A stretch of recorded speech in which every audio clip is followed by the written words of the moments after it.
Hola, yo soy Sonia Griego y les invito a que se queden con nosotros los siguientes minutos, donde estaremos compartiendo información que les ayudará a tomar mejores decisiones acerca de su salud.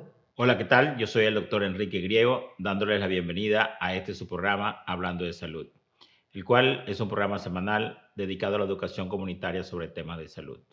Y hoy, como siempre, tenemos un programa muy interesante, hecho por usted y para usted.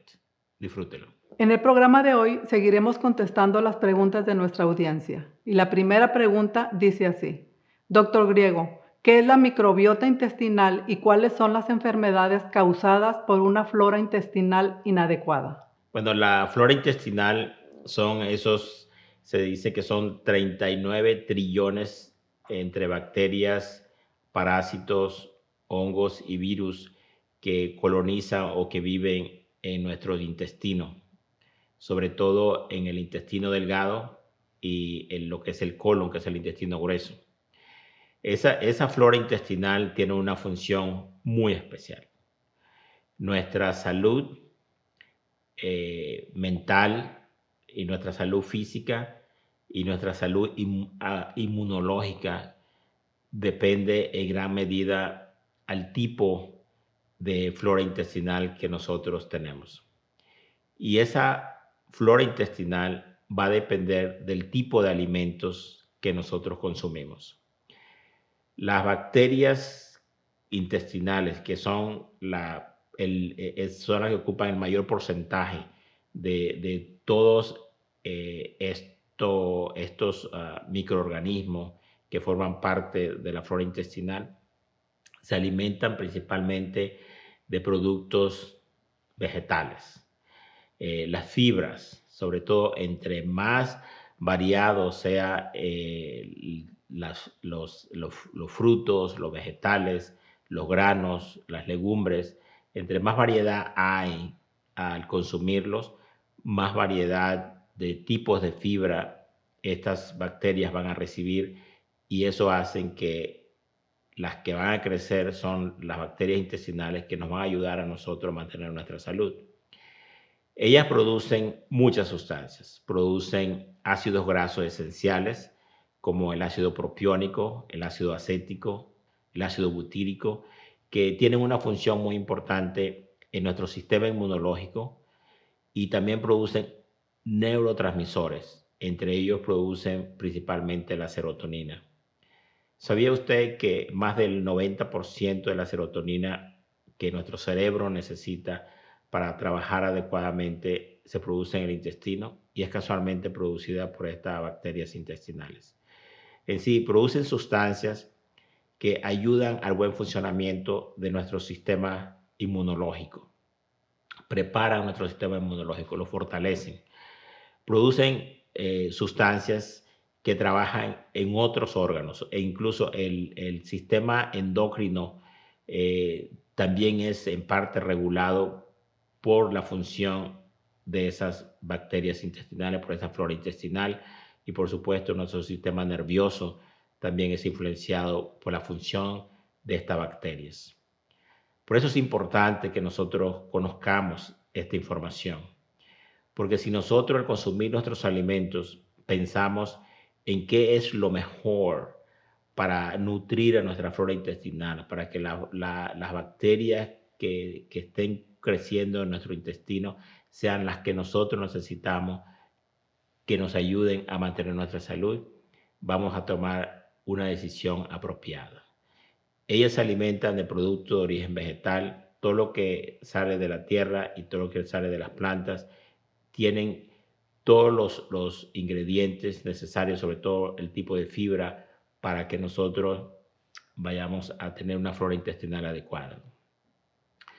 Todas las sustancias que son producidas por la flora intestinal llegan al cerebro a través de la sangre y también a través del nervio vago. Hay una comunicación entre las bacterias intestinales y nuestro cerebro y entre las bacterias intestinales y los otros órganos, sobre todo las glándulas. Y por supuesto el sistema inmunológico también está en interacción con la flora intestinal. Cuando no tenemos la flora intestinal adecuada, entonces comenzamos a tener problemas.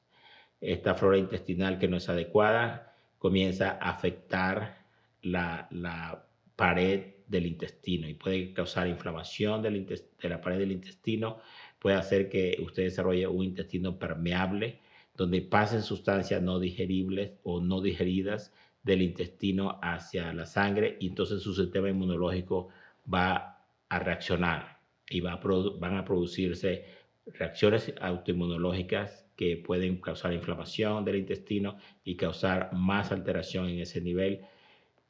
Su sistema inmunológico puede crear anticuerpos que pueden afectar a otras partes, a otros tejidos y causar enfermedades como por ejemplo lupus, artritis reumatoides, autismo, Parkinson, Alzheimer. Todo esto puede deberse a no tener, al hecho de no tener la flora intestinal adecuada y que comienza a haber daño local a nivel del intestino y que secundariamente va a afectar su sistema inmunológico. El uso de antibióticos en forma indiscriminada, eso también nos va a llevar a muchos problemas porque va a destruir la flora intestinal que necesitamos y va a crecer, le va a dar lugar a que crezcan otras bacterias que nos pueden causar incluso la muerte, como es el ejemplo del Clostridium difficile, que es causa de muerte, que ha sido causa de muerte, sigue siendo causa de muerte, y que el mejor tratamiento es hacer trasplante de heces fecales a través de la colonoscopía. Se le va a pasar heces o excremento de una persona sana que tiene una buena alimentación, que se supone que tiene flora intestinal adecuada, y se le pasa directo al colon de esa persona para que entonces crezcan ahí, y ese es el mejor tratamiento para estas personas que están enfrentándose a esa situación. Entonces, el consumo de productos procesados, el consumo de productos de origen animal, el consumo de productos a base de azúcares simples no va a crear floras intestinales adecuadas. Va a crear floras intestinales que no es la que usted necesita, y es importante que este conocimiento se tenga. La flora intestinal es crucial para nuestra salud. Nosotros la adquirimos de nuestras madres cuando pasamos por el canal vaginal, cuando estamos en contacto con los miembros de nuestra familia, cuando nos cargan, cuando estamos chicos, estamos compartiéndole a ese bebé de nuestra flora intestinal que a través de la alimentación que le damos, a través de los cuidados que le damos, nosotros podemos ayudarle a desde muy temprano crear floras intestinales adecuadas. La flora intestinal es muy importante y quizás entre más preguntas tenga usted sobre este tema, por supuesto que seguiremos hablando de él, pero la flora intestinal o microbiota intestinal va a producir esta sustancia en el intestino, y del intestino entonces a través del nervio vago y a través de la sangre pasan al cerebro, y es lo que hace que su cerebro trabaje en forma adecuada. Es importante saber que el estrés crónico puede causar problemas en el intestino. ¿Okay? También hay una comunicación directa entre el cerebro y el intestino. Entonces, una persona que está bajo un estrés crónico, esas hormonas del estrés, como la adrenalina, la noradrenalina y el cortisol, también pueden ejercer un efecto a nivel de su intestino y afectar su flora intestinal. Y eso es lo que se llama disbiosis, que es una alteración en su flora intestinal, y eso no es lo que queremos porque eso va a dar lugar a muchas enfermedades. Entonces, voy a dejar la respuesta de esta pregunta hasta aquí, pero si usted tiene más preguntas acerca de este tema, por supuesto que puede hacer su pregunta al teléfono que aparece en pantalla, y en programa futuro pues seguiremos hablando del tema. Vamos con la siguiente pregunta. Doctor Griego, ¿cuál es el estilo de vida más adecuado y saludable para bajar de peso y reducir la grasa abdominal?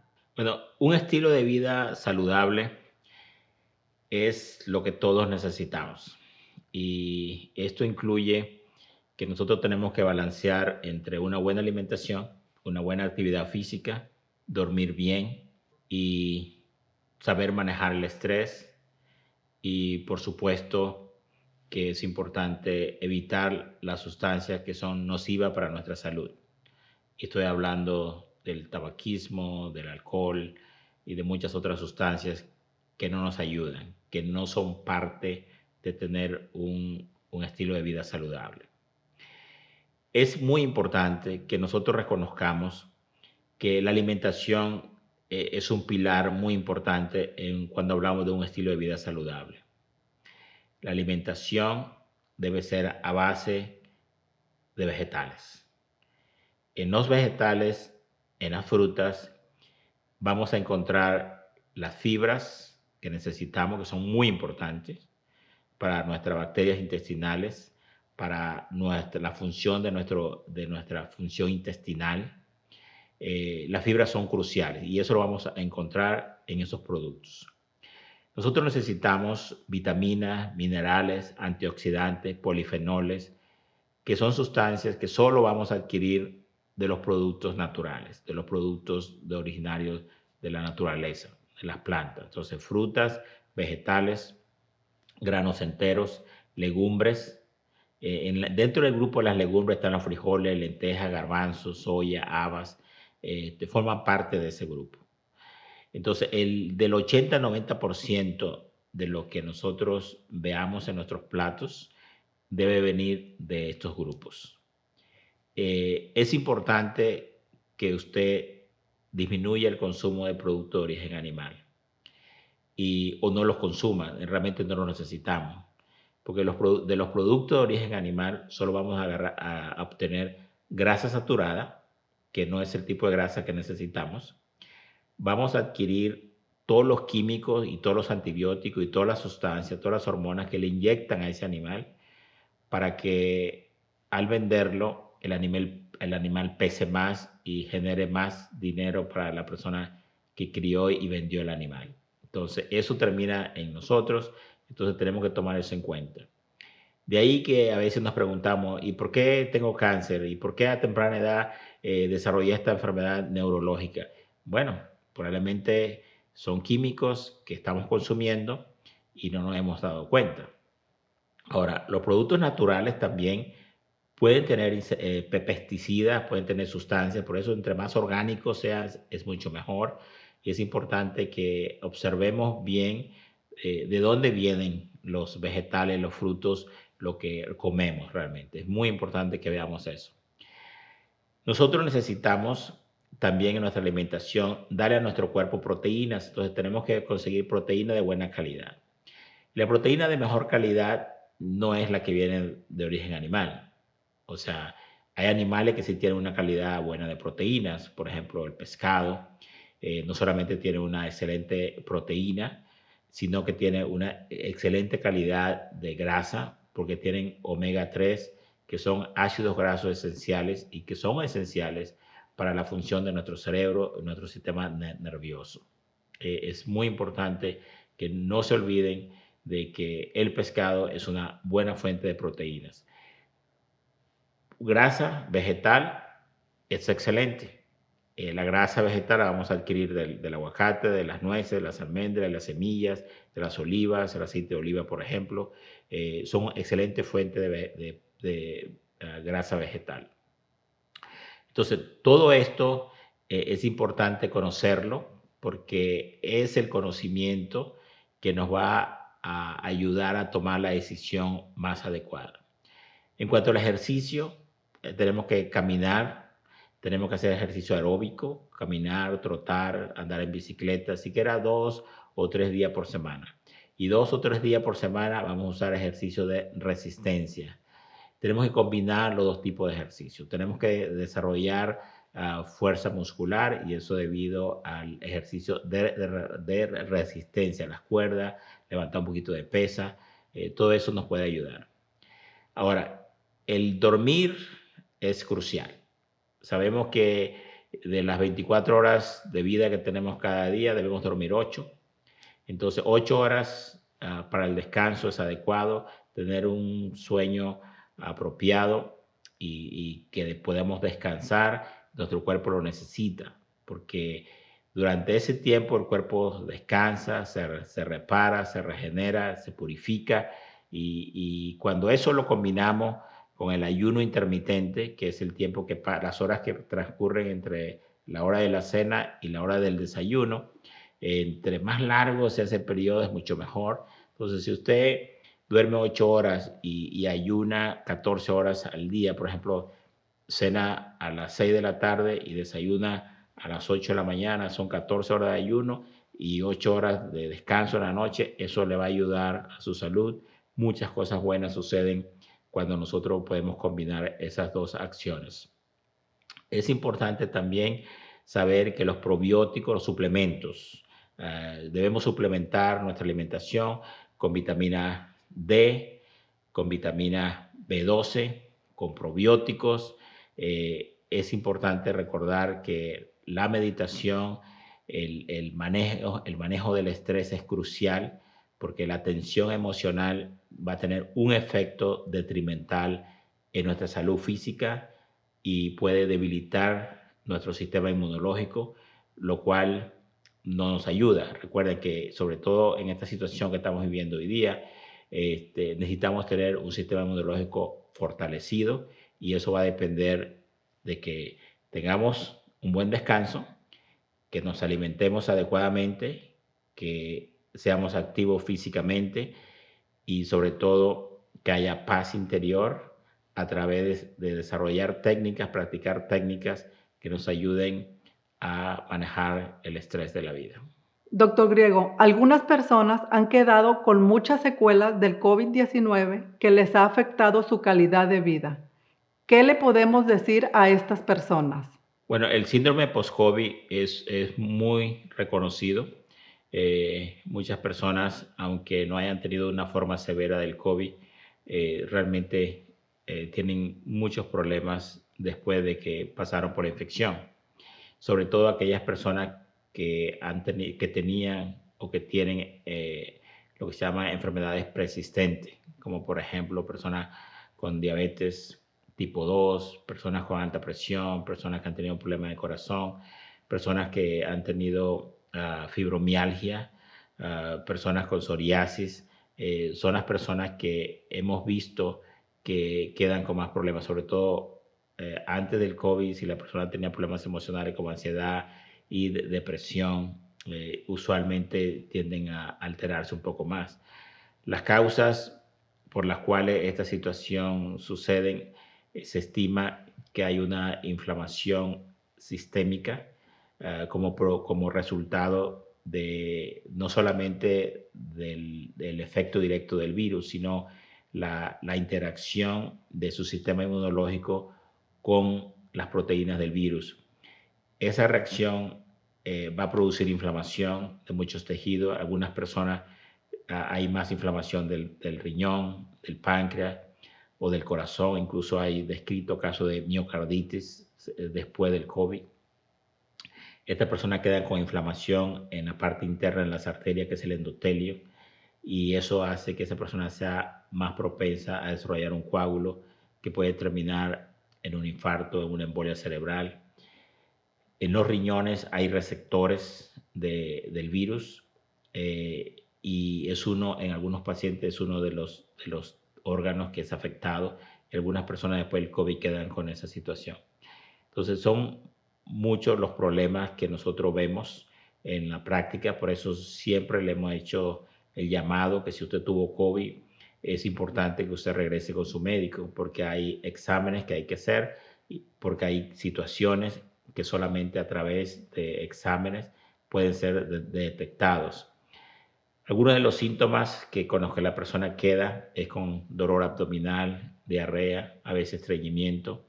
Hay personas que no tenían alta presión antes del COVID, quedan con problemas de hipertensión arterial, quedan con palpitaciones, taquicardias, algunos quedan con una tos crónica. Es importante que esa tos, aunque sea seca, usted vaya al médico, el médico tiene que tomar radiografía, tiene que hacer evaluaciones, probablemente referirle con un especialista de los pulmones, con un neumólogo.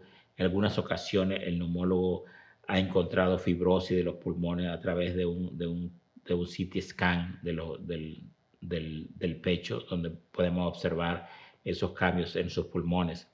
Algunos quedan con confusión mental, en algunos puede afectarse incluso la memoria y otros pacientes acuden quejándose de que sienten como animalitos caminando en el cuerpo, sienten como hormigamiento, calambres, todo este tipo de situaciones que hacen que el paciente realmente necesite terapia.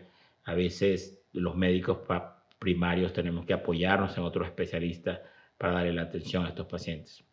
Algunos quedan con ataques de ansiedad, dificultad para dormir, fatiga, dolencias musculares. Al hacer ejercicio se agotan con mucha facilidad. Algunos se presentan con dolencias en los músculos y en las coyunturas y un ruido en los oídos que se llama tinnitus. Todos estos cambios son comunes que nosotros los veamos después del COVID. Por eso el mensaje más importante que le puedo dar es que es importante que usted siga con su médico, que el médico tenga la oportunidad de examinarle, de hacerle los estudios que usted requiere. Y esto es algo que ya he repetido en otros programas porque muchas personas están acudiendo en estas condiciones y algunos ya vienen con problemas que debieron venir más temprano, sobre todo los que quedan con tos persistente, seca. No espere a que usted tenga dificultad para respirar. La fibrosis pulmonar es una de las complicaciones de una neumonía o una inflamación de los pulmones que usted tuvo durante el tiempo que tuvo el COVID. Entonces, ojalá y esta información les ayude a tomar la decisión correcta y lo repito, vaya al médico. No piense que porque ya se siente bien después del COVID, usted no necesita ayuda médica. Hay exámenes de sangre que hay que hacer porque basado en esos resultados va a depender de qué va a hacer el doctor primario, con qué doctor la va a referir o si tienen que darle medicamentos, en este caso anticoagulantes en algunos casos por un tiempo para protegerlo o protegerla de que no desarrolle una trombosis o la formación de un coágulo. Y por último, doctor Griego, sabemos que todo esto es nuevo, pero ¿hay algún tratamiento para esta condición? Bueno, para el síndrome post-COVID realmente no tenemos un tratamiento aprobado por el FDA para tratar a estos pacientes. Después de hacer la evaluación, muchos de estos pacientes tenemos que darle suplementos vitamínicos, suplementos de minerales, y es algo que hemos aprendido a través de lo que se ha hecho para estos pacientes en otros lugares. Por ejemplo, a estos pacientes le damos suplemento de selenio, magnesio, el zinc, le damos cuercetina, le damos vitamina C, le damos vitamina D, le damos una dieta baja en histamina. Sabemos que estas personas pueden seguir reaccionando, su sistema inmunológico está muy hiperactivo, tenemos que tener mucho cuidado con eso. Hemos descubierto que algunos medicamentos como el Singulair, que es el Montelukast, ha ayudado a muchos de estos pacientes y se los damos. A cabo son medicamentos que ya son genéricos, que es fácil que el médico lo pueda recetar. Hay antihistamínicos como el Benadryl, el Clotrimetón, que también pueden ayudar en algunos pacientes por un periodo corto, puede ser un periodo de 1 o 2 semanas. La famotidina, que es otro tipo de antihistamínico, que es el antihistamínico tipo 2.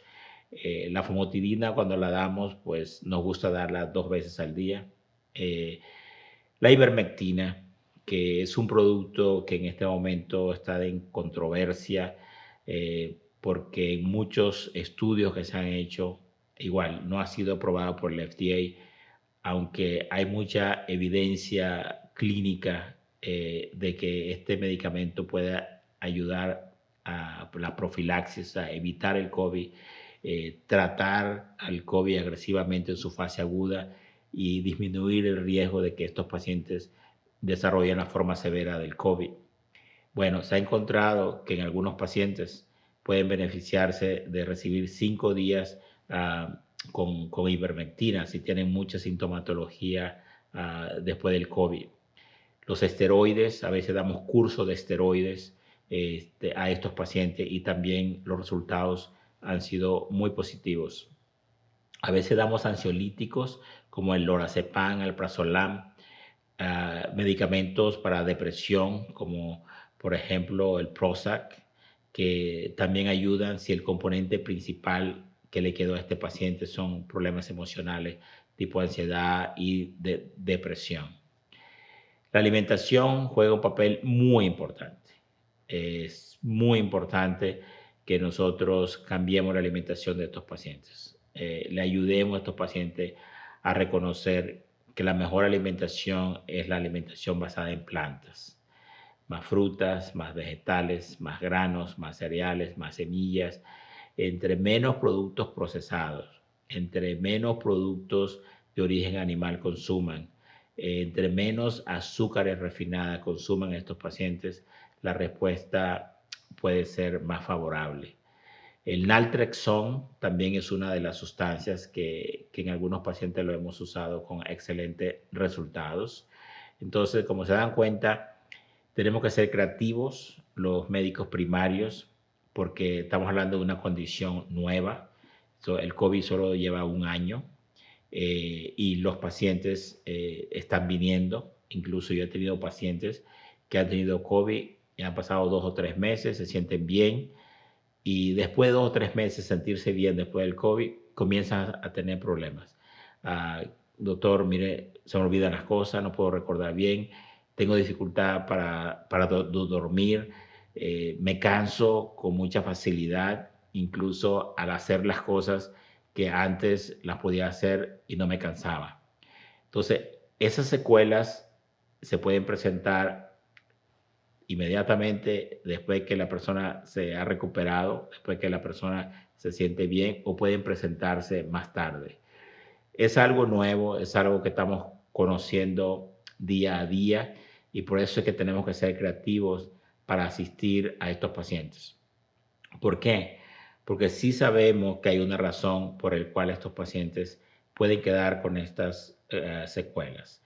Hay una inflamación crónica generalizada que va a durar un cierto tiempo en estos pacientes y tenemos que, basado en ese conocimiento, darle medicamentos que son sustancias que son antioxidantes y sustancias que son antiinflamatorias. Incluso en algunos casos, en algunos artículos he leído que incluso las estatinas, las medicinas que usamos para bajar el colesterol, que en algunos casos también se han usado por su efecto antiinflamatorio en muchos de estos pacientes.